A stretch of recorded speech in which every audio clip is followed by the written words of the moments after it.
نمرود ملک بابل کا بادشاہ تھا جس کا موجودہ نام عراق ہے۔ نمرود ایک ظالم اور مغرور بادشاہ تھا۔ جب نمرود بادشاہ بنا تو اس نے سب کو کہا کہ تم مجھے خدا مانو۔ اس وقت لوگ لکڑی کے بت بنا کر ان کو پوجتے تھے۔ لوگوں نے نمرود کو اپنا خدا مان لیا۔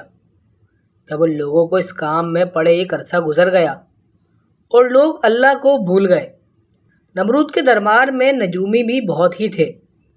ان میں ایک نجومی بڑا مقام رکھتا تھا۔ اس نے نمرود کو کہا کہ آپ کی سلطنت میں ایک بچہ پیدا ہونے والا ہے۔ وہ بت پرستی کو ختم کر دے گا اور لوگوں کو اپنے دین کی طرف بلائے گا۔ وہ بچہ بڑا ہو کر آپ کی حکومت کو ختم کر دے گا۔ اس نجومی کی بات سن کر نمرود نے دوسرے نجومیوں کی طرف دیکھا تو دوسروں نے بھی اس نجومی کی بات کو درست تسلیم کیا۔ نمرود یہ سن کر بہت ہی غصے میں آ گیا۔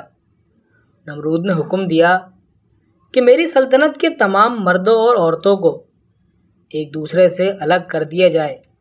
نمرود نے حکم دیا کہ کوئی بھی مرد اپنی بیوی سے ہمبستری نہ کر پائے۔ جو بھی بچہ پیدا ہو اس کو فوری ہی قتل کر دیا جائے۔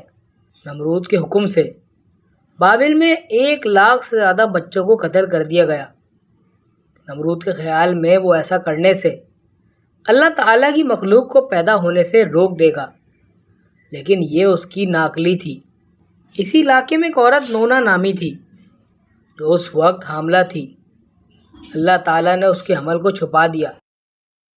جب اس عورت کو بچہ جننے کا وقت آیا تو وہ نمرود کے درندوں کے ڈر سے شہر سے باہر چلی گئی اور ایک غار میں جا کر پناہ لے لی۔ اس عورت نے اس غار میں جا کر ایک بچے کو جنم دیا۔ اس عورت نے بچے کو غار میں لٹا کر اللہ تعالیٰ سے دعا کی، یا اللہ میں اپنے جگر کے ٹکڑے کو غار میں لٹا کر جا رہی ہوں، تو ہی اس کی حفاظت فرما، تو غفور و رحیم ہے۔ اللہ تعالیٰ سے یہ دعا کر کے وہ عورت غار کا دروازہ پتھروں کے ساتھ بند کر کے وہاں سے شہر کی طرف آ گئی۔ دوسرے دن پھر وہ اپنے بچے کو دیکھنے کے لیے گئی تو اس نے دیکھا کہ اس کا بچہ انگوٹھا چوس رہا تھا۔ بچے کے انگوٹھے سے دودھ جاری تھا۔ اس بچے کا نام حضرت ابراہیم علیہ السلام ہے۔ اللہ تعالیٰ نے اپنے پیارے دوست کے انگوٹھے سے دودھ پیدا کر دیا تھا۔ اللہ تعالیٰ نے اس دودھ میں اتنی طاقت رکھ دی تھی کہ حضرت ابراہیم علیہ السلام چند ہی دنوں میں بڑے ہونے لگے۔ حضرت ابراہیم علیہ السلام کی ماں ہر روز اپنے بچے کو دیکھنے کے لیے اس غار میں تشریف لاتی تھی۔ حضرت ابراہیم علیہ السلام 2 سال کے ہوئے تو آپ باتیں کرنے لگے۔ جب آپ علیہ السلام کی عمر 7 سال کی ہوئی تو آپ کی ماں آپ کو ادب و آداب، احترام کی بڑی بڑی باتیں سکھانے لگی۔ حضرت ابراہیم علیہ السلام کی ماں آپ علیہ السلام کی تربیت کے ساتھ ساتھ آپ علیہ السلام کو نبی اور پیغمبروں کی کہانیاں سناتی تھی۔ آپ علیہ السلام کی ماں کو کیا پتہ تھا کہ اس بچے کو میں کہانیاں سناتی ہوں، وہ خود اللہ تعالیٰ کے ایک بہترین دوست اور پیغمبر ہیں۔ حضرت ابراہیم علیہ السلام نے اپنی زندگی کے کئی سال اسی غار میں بسر کر دیے۔ ایک دن آپ علیہ السلام کے دل میں شہر دیکھنے کی خواہش پیدا ہوئی۔ آپ علیہ السلام نے اپنی ماں سے کہا، ماں مجھے بھی اپنے ساتھ شہر میں لے چلو۔ ماں نے کہا، بیٹا شہر میں آپ کی جان کو خطرہ ہے۔ لیکن آپ علیہ السلام رات کے وقت غار سے نکلے اور شہر کی طرف چلے گئے۔ حضرت ابراہیم علیہ السلام کا ایک چاچا تھا جس کا نام آزر تھا۔ آزر لکڑی، مٹی اور پتھر کے بت بناتا تھا، پھر اس کی پوجا کرتا تھا۔ ان بتوں کو بیچ کر خود ان سے خوب منافع حاصل کرتا تھا۔ حضرت ابراہیم علیہ السلام کے چاچا آزر کا بہت زیادہ نام تھا۔ آزر کے بیٹے بھی بت فروش کا کام کرتے تھے۔ جب حضرت ابراہیم علیہ السلام غار سے نکل کر اپنے چاچا کے پاس گئے تو چاچا نے حضرت ابراہیم علیہ السلام کو بھی اپنے بیٹوں کے ساتھ بت بیچنے کے لیے بازار میں بھیجا۔ حضرت ابراہیم علیہ السلام نے بتوں کے گلے میں رسی ڈالی۔ وہ بتوں کو گلیوں میں گھسیٹتے ہوئے لے جا رہے تھے اور ساتھ ساتھ آواز بلند کر رہے تھے کہ آؤ میرے سے بت خرید لو جو اپنی خود حفاظت نہیں کر سکتے۔ بت کی عبادت کرنے والوں کو یہ بات اچھی نہ لگی، تو انہوں نے حضرت ابراہیم علیہ السلام کی شکایت آپ علیہ السلام کے چاچا سے کی، تو انہوں نے حضرت ابراہیم علیہ السلام کو نصیحتیں کی اور اس دن کے بعد بتوں کو فروخت کرنے کے لیے نہ بھیجا۔ ایک دن حضرت ابراہیم علیہ السلام نے اپنے چاچا سے پوچھا، چاچا جان، آپ لکڑی، مٹی اور پتھر کے بت بناتے ہیں، یہ بت نہ تو بول سکتے ہیں، نہ خود اپنی حفاظت کر سکتے ہیں، نہ یہ آپ کو کوئی نفع یا نقصان پہنچا سکتے ہیں۔ چاچا نے کہا، کیا تم ہمارے بتوں کی مخالفت کر رہے ہو؟ اگر آج کے بعد آپ کی زبان پر یہ لفظ آئے تو میں آپ کو سزا دوں گا۔ اس کے بعد حضرت ابراہیم علیہ السلام نے بے شمار لوگوں کو اکٹھا کیا اور ان سے کہا کہ عبادت کے لائق صرف اور صرف اللہ کی ذات ہے، نہ تو یہ بت عبادت کے لائق ہیں اور نہ ہی نمرود عبادت کے لائق ہے۔ حضرت ابراہیم علیہ السلام یہ پیغام بڑی تیزی کے ساتھ پورے معاشرے میں پھیلا رہے تھے۔ جب یہ بات نمرود تک پہنچی تو نمرود نے اپنے درباریوں سے دریافت کیا کہ یہ کون جوان ہے جس نے ایک نیا ڈرامہ لگا دیا ہے۔ درباریوں نے کہا کہ یہ لڑکا آذر کے گھر کا جوان ہوا ہے، اس کا نام ابراہیم علیہ السلام ہے۔ نمرود نے حکم دیا کہ اس لڑکے کو فوراً میرے پاس لایا جائے۔ نمرود کے چند آدمیوں نے حضرت ابراہیم علیہ السلام کو نمرود کے سامنے پیش کیا۔ نمرود نے حضرت ابراہیم علیہ السلام سے کہا کہ تمہارا خدا کون ہے؟ حضرت ابراہیم علیہ السلام نے فرمایا کہ میرا خدا وہ ہے جو سب کو زندگی اور موت دینے والا ہے۔ نمرود نے کہا، یہ سب کچھ تو میں بھی کر سکتا ہوں۔ نمرود کے پاس 2 ملزم تھے۔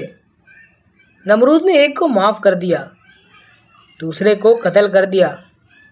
پھر حضرت ابراہیم علیہ السلام سے کہنے لگا، بتاؤ تم کو میرے خدا ہونے میں کیا شک ہے؟ میں جس کو چاہوں گا زندگی دوں گا اور جس کو چاہوں گا موت کے گھاٹ اتار دوں گا۔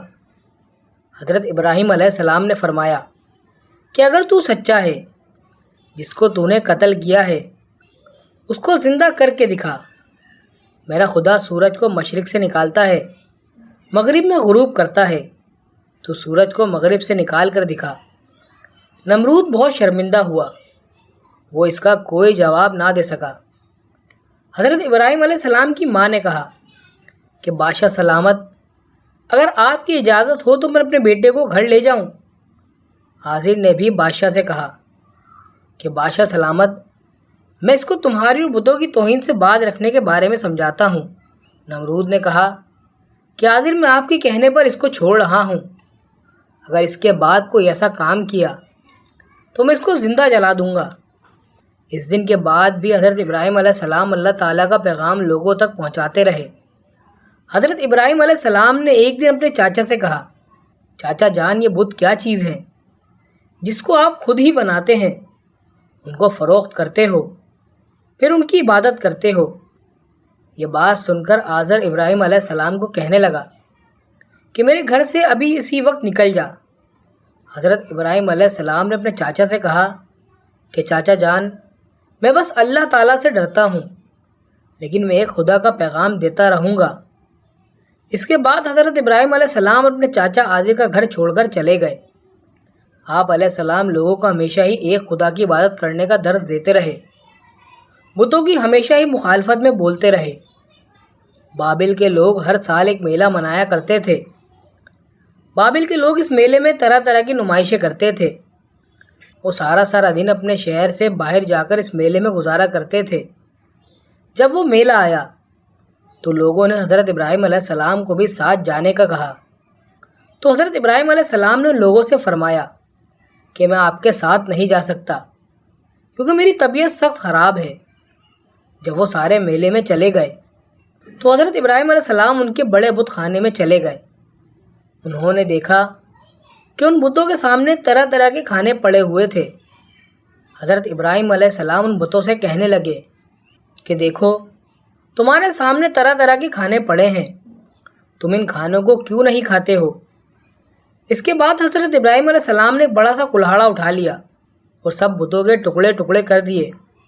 حضرت ابراہیم علیہ السلام نے ایک سب سے بڑے بت کو چھوڑ دیا، اس کے کندھے پر وہ کلہاڑا لٹکا دیا جب مشرکین واپس آئے تو انہوں نے دیکھا کہ ان کے سارے بت کے ٹکڑے ٹکڑے ہوئے ہیں۔ انہوں نے سوچا کہ یہ کام حضرت ابراہیم علیہ السلام کا ہی ہو سکتا ہے، وہی ہمارے بتوں کی ہر وقت مخالفت کرتا رہتا ہے۔ اللہ تعالیٰ کی قدرت دیکھیں کہ حضرت ابراہیم علیہ السلام کا مقصد خود بخود ہی پورا ہوتا جا رہا تھا۔ بابل کے بڑے بڑے سرداروں نے سب لوگوں کو جمع کیا اور حضرت ابراہیم علیہ السلام سے پوچھا کہ تم نے ہمارے بتوں کو توڑا ہے۔ حضرت ابراہیم علیہ السلام نے جواب دیا کہ تمہارے بڑے بت کے کندھے پر کلاڑا ہے، اس سے پوچھا جائے کہ اس نے سب چھوٹے بتوں کو کیوں توڑا ہے۔ حضرت ابراہیم علیہ السلام کی بات سن کر انہوں نے سوچا کہ ہم نے اپنے خداؤں کے پاس کسی کو نہیں چھوڑا، ہماری ہی غلطی کی وجہ سے ہم کو یہ نقصان اٹھانا پڑا ہے۔ حضرت ابراہیم علیہ السلام کا جواب سن کر انہوں نے سبق حاصل کرنے کے بجائے شیطان کی باتوں میں آ گئے۔ انہوں نے کہا کہ اے ابراہیم علیہ السلام، تو اچھے طریقے سے جانتا ہے کہ یہ بت باتیں نہیں کر سکتے۔ حضرت ابراہیم علیہ السلام نے فرمایا کہ تم پھر اللہ تعالیٰ کے سوا دوسرے بتوں کی پوجا کیوں کرتے ہو؟ حضرت ابراہیم علیہ السلام نے ان کو فرمایا کہ تم ان کی عبادت کیوں کرتے ہو جو تم کو نفع یا نقصان نہیں دیتے ہیں؟ تمہارا تو یہ حال ہے کہ تم اپنے خداؤں کو خود ہی مٹی، لکڑی اور پتھروں سے بنا کر ان کی عبادت کرتے ہو۔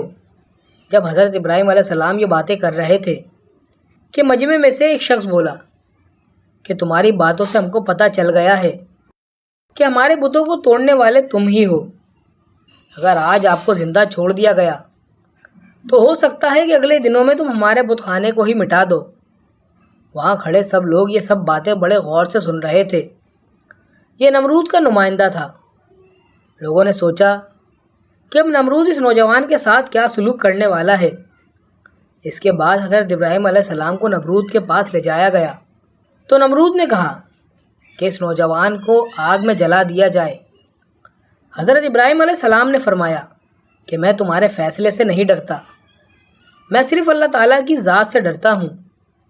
نمرود نے سب کو حکم دیا کہ ہمارے بتوں کو توڑنے والے نوجوان کے لیے لکڑیاں اکٹھی کی جائیں۔ اعلان یہ کیا گیا کہ جو بھی بت خانے کے لیے زیادہ سے زیادہ ایندھن اکٹھا کرے گا ان کی تمام مرادیں پوری ہوں گی۔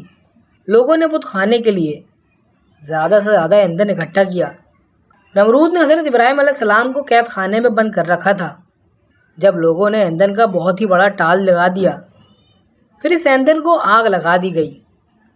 جب شعلے اپنے عروج پر تھے تو حضرت ابراہیم علیہ السلام کو قید خانے سے نکال کر لایا گیا۔ حضرت ابراہیم علیہ السلام آگ کو دیکھ کر مسکرائے۔ آگ والے میدان سے تھوڑی دور ایک بڑا سا برج مینار بنا ہوا تھا جہاں نمرود کے وزیر اور مشیر بیٹھے ہوئے تھے۔ اب لوگوں کے دلوں میں یہ تھا کہ حضرت ابراہیم علیہ السلام کو آگ میں کس طرح ڈالا جائے گا۔ کہا جاتا ہے کہ یہ آگ اتنی اونچی تھی کہ کوئی پرندہ بھی اس کے اوپر نہیں اڑ سکتا تھا۔ حضرت ابراہیم علیہ السلام کو آگ میں پھینکا گیا۔ اس وقت آسمانوں اور زمینوں سے ایک آواز بلند ہوئی۔ زمین نے کہا، یا اللہ، اس دنیا میں میرے اوپر سوائے ابراہیم علیہ السلام کے تیرا نام لینے والا کوئی نہیں ہے۔ دنیا و آسمان کی ہر چیز نے اللہ تعالیٰ سے سفارش کی کہ حضرت ابراہیم علیہ السلام کے لیے آگ کو ٹھنڈا فرمایا جائے۔ اللہ تعالیٰ نے فرمایا کہ اگر حضرت ابراہیم علیہ السلام خود اپنے لیے دعا کریں گے تو میں آگ کو ٹھنڈا کر دوں گا۔ حضرت ابراہیم علیہ السلام نے اللہ تعالیٰ کی بارگاہ میں اپنے ہاتھ بلند کیے تو اللہ تعالیٰ نے آگ کو ٹھنڈا فرما دیا۔ ان کے گرد پھول پیدا ہو گئے۔ کہا جاتا ہے کہ جب آگ جل رہی تھی تو چھپکلی آگ کو پھونک مارتی اور مینڈک آگ پر پانی ڈال رہا تھا کہ آگ ٹھنڈی ہو جائے۔ جب اللہ تعالیٰ نے آگ کو حکم دیا کہ سرد ہو جا تو 3 دن تک دنیا کی سب آگ ٹھنڈی پڑ گئی تھی۔ اس طرح اللہ تعالیٰ نے حضرت ابراہیم علیہ السلام کی آگ سے محفوظ رہنے کے لیے مدد فرمائی۔ یہ سب کچھ ہونے کے بعد نمرود حضرت ابراہیم علیہ السلام کے پاس گیا۔ نمرود نے کہا کہ میں حیران ہوں کہ تمہارا حکم آگ پر چلتا ہے۔ نمرود یہ سب کچھ دیکھنے کے بعد بھی اپنی جاہلیت سے باز نہ آیا۔ نمرود کو یہ ڈر تھا کہ لوگ حضرت ابراہیم علیہ السلام پر ایمان نہ لے آئیں۔ نمرود نے لوگوں کو کچھ لالچ دی۔ نمرود نے اپنے غلام کو حکم دیا کہ حضرت ابراہیم علیہ السلام کو شہر سے نکال دیا جائے تاکہ کوئی بھی بندہ حضرت ابراہیم علیہ السلام کے رب پر ایمان نہ لائے۔ حضرت ابراہیم علیہ السلام بھی نمرود کے شہر میں رہنا نہیں چاہتے تھے۔ اس کے بعد حضرت ابراہیم علیہ السلام نے اپنی بکریاں اکٹھا کی اور نمرود کے شہر سے دوسرے شہر کی طرف روانہ ہو گئے۔ حضرت ابراہیم علیہ السلام کے پاس بھیڑ بکریاں اور بہت سا سامان تھا۔ نمرود نے حکم دیا کہ حضرت ابراہیم علیہ السلام سے سب کچھ چھین لیا جائے۔ حضرت ابراہیم علیہ السلام نے فرمایا کہ اگر میری بھیڑ بکریاں ضبط کرنا چاہتے ہو تو میں نے ساری عمر لگا کر یہ مال جمع کیا ہے، تو میری عمر لوٹا دو اور مجھ سے بھیڑ بکریاں لے جاؤ۔ جب یہ بات بڑھ گئی تو یہ بات نمرود کے ایک وزیر کے پاس چلی گئی۔ اس نے حضرت ابراہیم علیہ السلام کو بلایا تو حضرت ابراہیم علیہ السلام اور نمرود کے باشندوں کو دین اسلام کی دعوت دی۔ نمرود ایمان نہ لے کر آیا، بلکہ اس نے حضرت ابراہیم علیہ السلام کو کہا کہ میں تمہارے رب سے جنگ کروں گا۔ نمرود بے شمار لشکر لے کر آیا تو حضرت ابراہیم علیہ السلام تنہا اس کا مقابلہ کرنے کے لیے سامنے آئے۔ اللہ تعالیٰ نے بے شمار مچھروں کو نمرودی لشکر کا مقابلہ کرنے کے لیے زمین پر بھیجا۔ مچھر لشکر والوں پر حملہ آور ہوئے۔ مچھروں نے نمرودی لشکر کے سر اور ناک پر حملہ کر دیا، یہاں تک کہ سب کے سب میدان چھوڑ کر بھاگ نکلے۔ نمرود بھی ذلیل و خوار ہو کر وہاں سے بھاگ نکلا۔ پھر بھی نمرود ایمان نہ لایا تو اللہ تعالیٰ نے ایک مچھر کو حکم دیا کہ اس کی ناک میں گھس جائے۔ مچھر نمرود کی ناک میں داخل ہو گیا۔ اس نے نمرود کے دماغ کو بہت ہی نقصان پہنچا دیا، جس کی وجہ سے نمرود پاگلوں کی طرح اپنے غلاموں کو کہتا کہ میرے سر پر کچھ مارو۔ اسی حالت میں کئی مدت گزری اور نمرود کی موت واقع ہو گئی۔